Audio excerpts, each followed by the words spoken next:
Hello, welcome or welcome back to my channel and welcome to another reading vlog where I'm gonna be reading Before They Are Hanged. So Before They Are Hanged is book 2 in the First Law trilogy and also in the First Law World series, whatever, which is fantasy. And I actually loved the first book as much as I was hoping and expecting I would, and I will link the video of that book down in the description and also like up there somewhere. Like I said, I loved the first book. I'm really like into this world and into the characters and into the plot and everything. I love it so much. And I just want to say that there are spoilers in this video for sure. And yeah, let's get into it.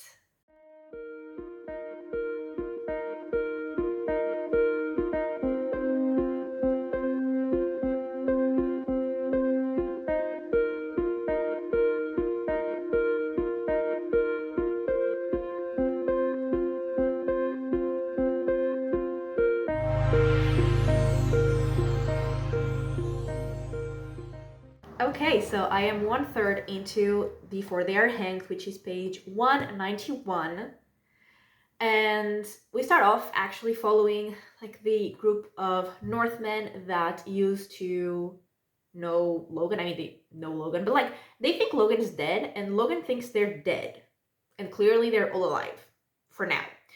And so, yeah, they were at the end of the first book, they were going like to talk to the people from the Union to offer their services, basically to fight with them against Bethod.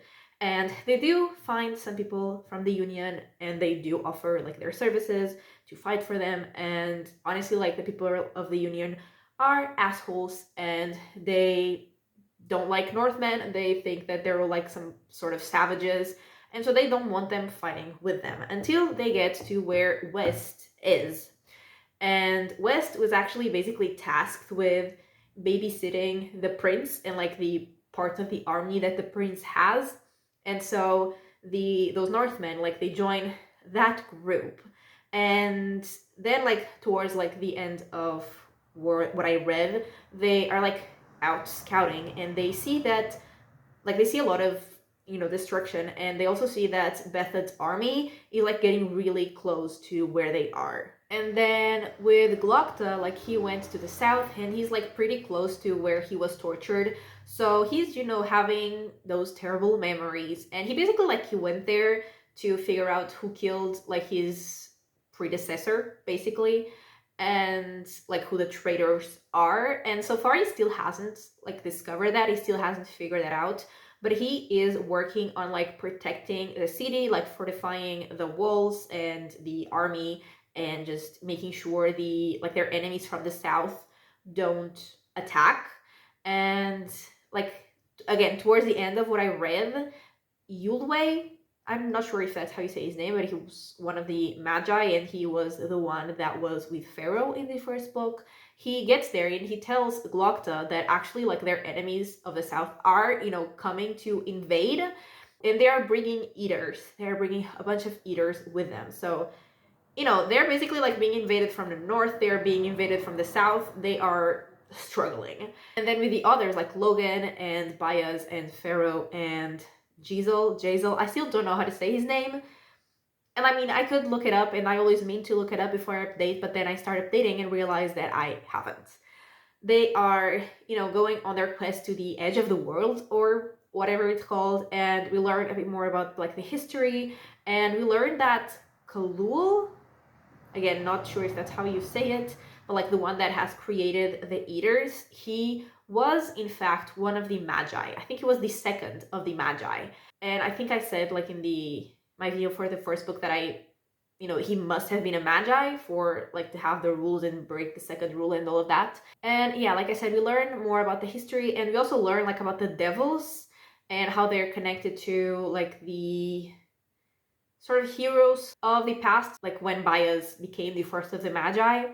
And we also learned that Pharaoh is like part devil, and that gives her some abilities. And then they are like ambushed, but they manage to fight. But like one of the attackers ran away, like managed to escape. So they're pretty sure, and so am I, that they're gonna be like ambushed and attacked once again.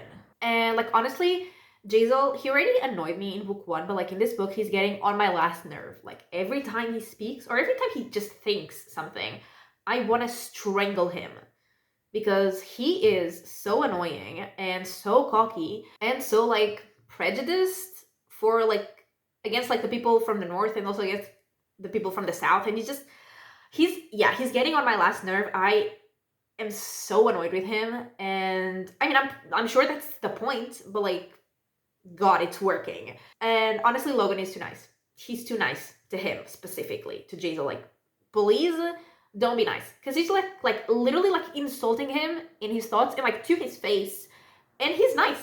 And I guess that he's kind of trying to like have the people around him be people that he can trust and like that they all can trust each other. But like, I'm so annoyed. I'm so annoyed. He is really pissing me off. But yeah, that's where I'm at. And this one so far, I feel like it has been a little slower than the first, or at least I'm remembering the end of the first book. And obviously, you know, the beginning of a book is slower than the end of the book, of another book. And yes, like this part, like where I stopped, things are definitely like starting to pick up because, like I said, they are being invaded like from all sides and being attacked from all sides. So it's definitely like picking up the pace.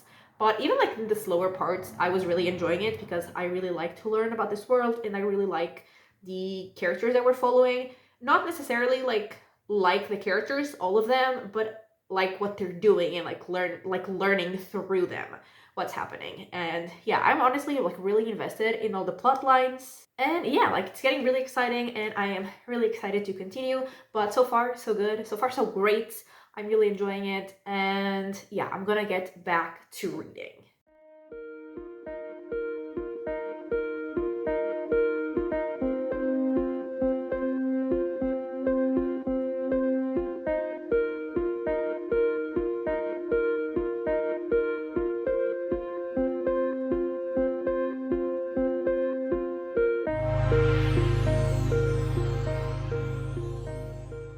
Okay, so I've made it to page 386.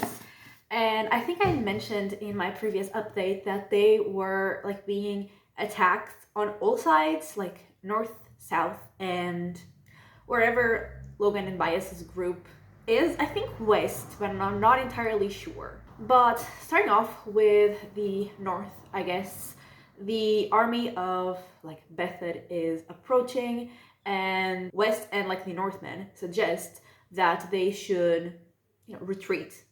But the prince, who doesn't even like actually know anything about leading an army, wants to fight. He wants to actually surprise Bethed's army because he thinks that that way they can win.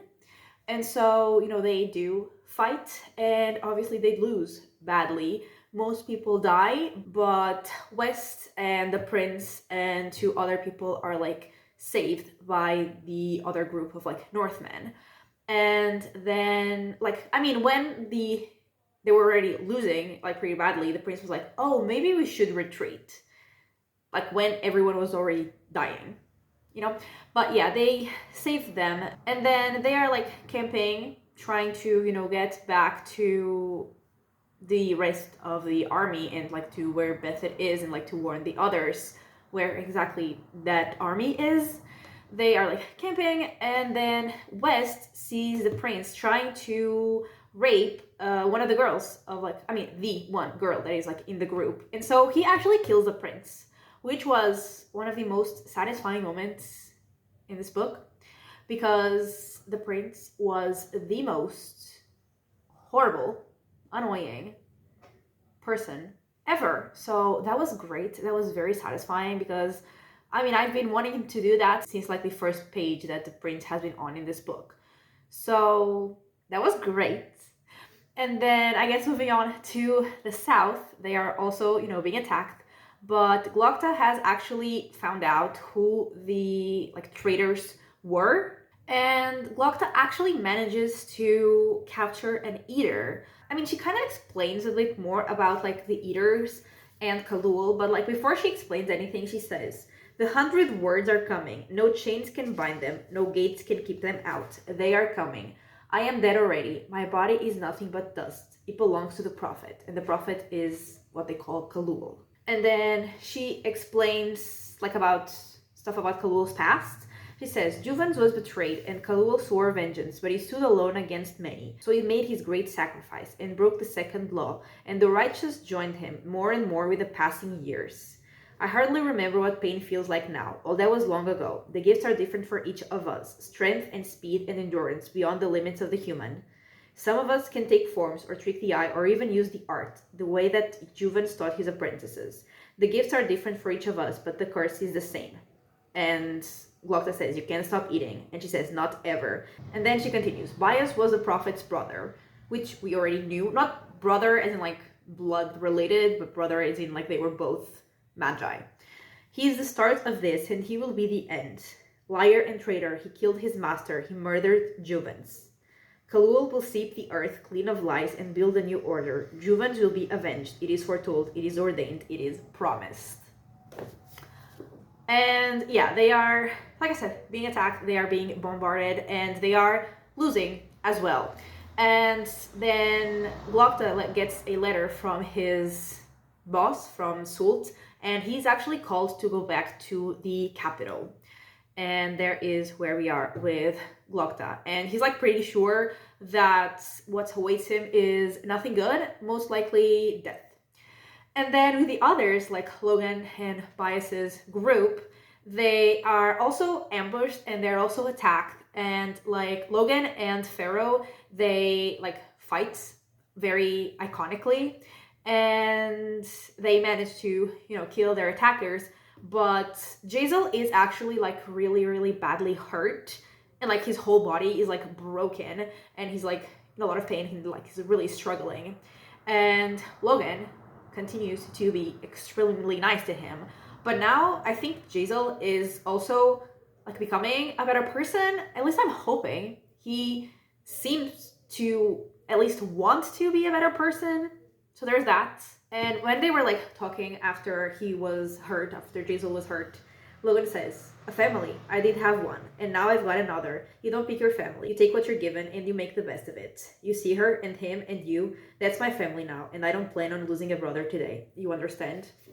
And that was adorable. And then while they are, camping out, Bias actually tells them like about the past and like about his story and the history, and not just his, but like how the war with Juvens and Canedius kind of started.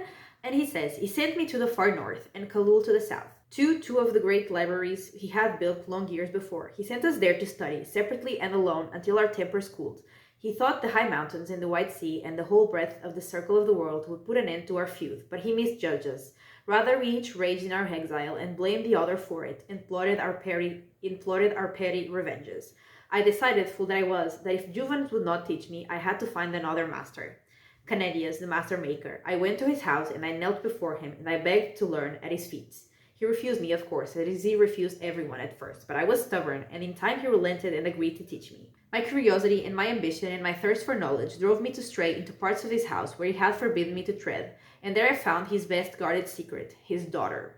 Which we had already learned, heard about his daughter in the first book, but not any specifics. And then he says that he fell in love with Canedius' daughter, and they fell in love with each other. And then he says that Canedius was already tampering with those forces forbidden by the first law, and he already had some success. And then he found him with his daughter. And Bias says, I was lucky to escape with my life and fled to seek sanctuary with my old master. I gathered the Magi from across the world, and we made war on the Maker being Canedius. All of us except for Kalul. Only 11 of us went to fight Canedius, and only 9 of us returned. And then he also explains to them, he talks about the seed, because we know that there is kind of what he's going to use to break the first law. And he says, the seed is one name for that thing that Glustrod dug for in the deep earth. It is the thing that he used to do all this. The seed made the ruin of the greatest city in the world and blighted the land about it from now until eternity. It is a stone, a rock from the world below, left behind buried, when used cast the devils from our world. It is the other side made flesh, the very stuff of magic. The seed cannot be touched. It is painful to even look upon. That is why Canedius made the box, and that is why we have it with us now. To protect us. None of us are safe, except for you. You being Pharaoh. He's talking to Pharaoh. You are descended from demons, far back into the old time and beyond. Perhaps, but still, you are not entirely human. You are a relic, a last weak trace of blood of the other side. Only you can touch it, and only you can carry it to war. But only I can make it burn, hot enough to make bitter ashes of Khalul and his servants, hot enough to make such vengeance that even you will have your fill of it and more. Yeah, that is like pretty much where we're at.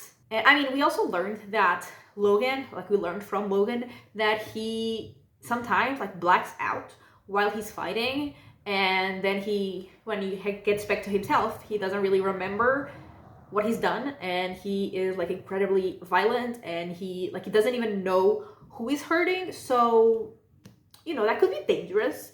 But yeah, that is where I'm at, and I am still really, really liking it. I am still very invested in all of the plot lines. Like, honestly, I don't think I can choose a favorite or a least favorite, because like in general, my least favorite would be the one like in the north. But also I really like West and like the Northmen and their dynamic. Oh, and I think I forgot to say that like when he killed the prince, maybe it was like even before, like when he was fighting, the Northmen, like they have nicknames, I guess, and they started calling West Furious. So he kind of like is, you know, kind of one of them now. So I love that. So, you know, I really like that. And at the South, I'm really interested like in the Eaters and all of that. And also Glokta is such an interesting character. And the others like Bayaz and Logan and all of them, they have such an interesting group as well. And also their plot is so cool. And so yeah, I'm really loving all of the plots. I'm really invested in everything that's happening. And we've also had some great fight scenes as well. And yeah, I'm still really, really liking it. And I'm really glad that the prince is no longer with us. And I'm hoping that Jazel does become indeed a better person, because I also could not stand him. And now he seems to be better. I hope. We'll see. But yeah, still really, really loving it. And I will finish it and I will get back to you with my final thoughts and what happened.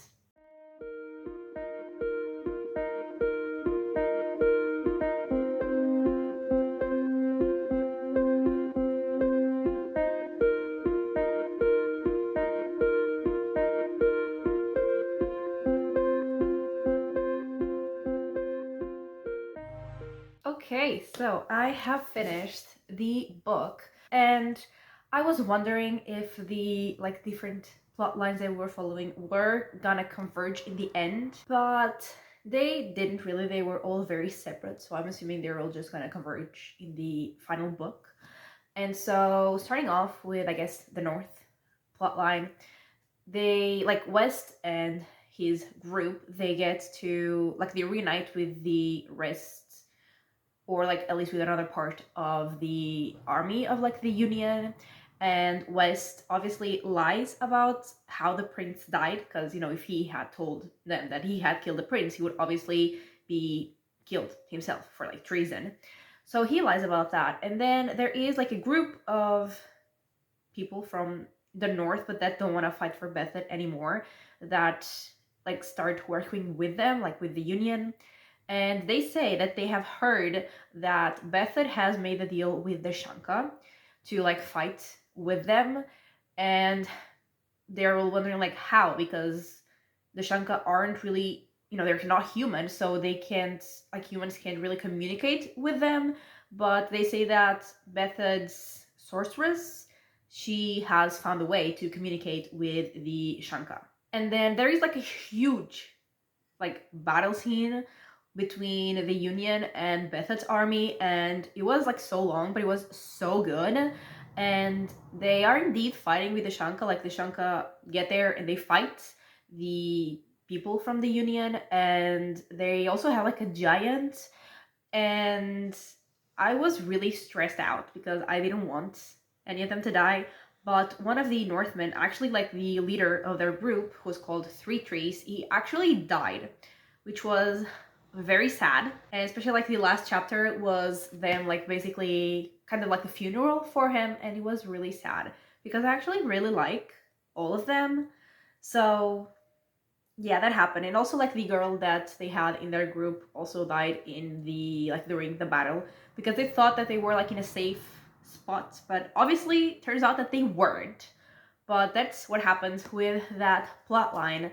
And then with Glokta, he gets back to the capital and he is very, stressed out about what's gonna happen when he finds his boss because he thinks that his boss is gonna be like really angry with him. But his boss is actually really happy with like his work at the South because like what he did basically made the Inquisition have more power, which is exactly like what his boss wanted.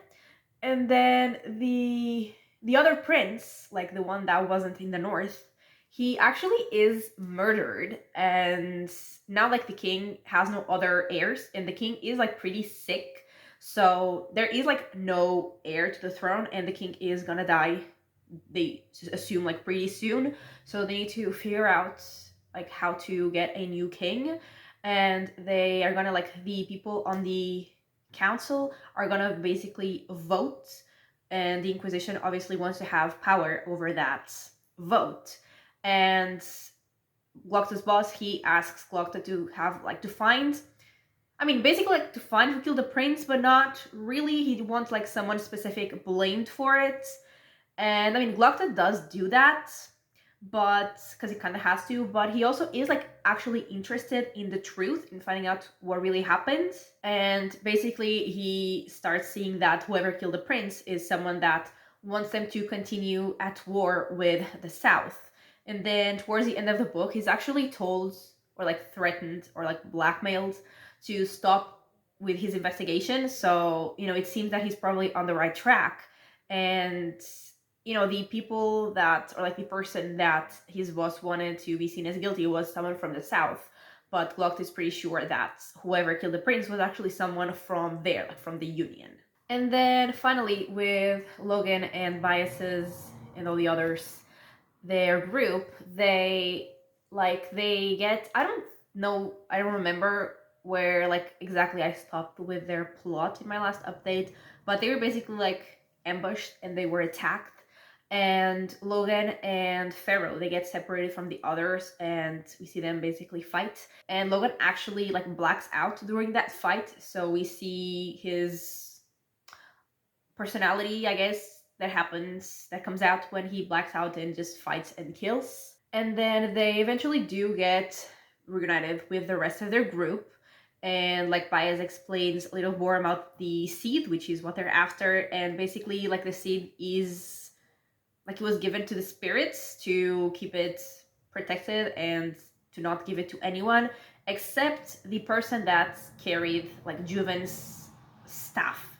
and they do have it with them, so they're assuming that the spirits are gonna give it to them. And then they meet up with another Magus, and she was, I guess, Bias's ex, and that was definitely interesting to see. And then they finally get to like the edge of the world. They get to the place where they were going, where they were gonna get the seed, and they get Logan to like talk with the spirits because that's his like talent that Bias needs.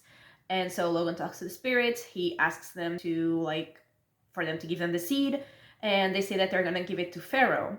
And they do give her like a stone, and then Bias like realized that that is actually just a stone. It's not the magical stone that they were looking for. It's not the seed, and it's actually like it wasn't there. It's not there. They don't really know where it is, and he is pretty sure that Canedia's like found a way to switch the seed with like that fake stone and kept it for himself. So now he has no idea where the seed is. And yeah, that is basically what happened. That is how it ended. And let's go into my final thoughts. So I love this book as much as the first one. And in terms of the characters and starting off with Logan, I continue to love him. I still think that he's the only character that I just fully like. And I do still think that, sometimes he's too trusting and too nice to people who don't really deserve it. But overall, I do really, really like him. I do really like to follow him. And then Bias, I really definitely do not trust him anymore. And also sometimes he pisses me off with his attitude. And I mean, he definitely is an interesting character. and we do learn a lot from him. So like I definitely appreciate like having his POV like in some chapters, because it is very cool, and like I said, we learn a lot. But you know, his personality, him as a person, I don't really like him and I don't trust him. And then Jazel, actually, he kind of had a redemption arc, and now he's kind of like a decent person. And actually, I kind of like him now, and like him with Logan, they're like friends now, and I love it. I love when he's actually nice to Logan. Absolutely love it. And like he says that Logan is like the only decent companion in that group, and honestly, I agree. I mean, Pharaoh is complicated because, like, I definitely understand why she is the way that she is, but also, you know, doesn't sound like a nice companion to have. And then West, he is like, I have very mixed feelings about him, because like 90% of the time he seems like a pretty decent guy, and I just forget that sometimes he's not until he does something and acts like super angry, and I remember that he has anger issues. He has like really bad anger issues. So yeah, I definitely have mixed feelings about him. And I also do continue to have mixed feelings about Glokta. I'm still conflicted about him. He still seems to be conflicted about himself, but he continues to be a super interesting character to follow. And it was really cool to see him like kind of in charge of a city when he was in the south. And it's also nice to see him like interested in the actual truth. And I mean, I hope to see him like in the third book actually like doing, not just doing what Salt tells him to do, but actually doing, you know, what he wants to do, and like be more who he wants to be, or who he seems to want to be. Like I really hope to see that in the third and last book of this trilogy. I think it will be the last book with these characters in this world. I'm not entirely sure though. And then the group of the Northmen, like I said, I really liked them, and I was pretty sad when Three Trees died, but I'm very excited to see Dogman being the leader, because he seemed really unprepared, and I think that is going to be interesting.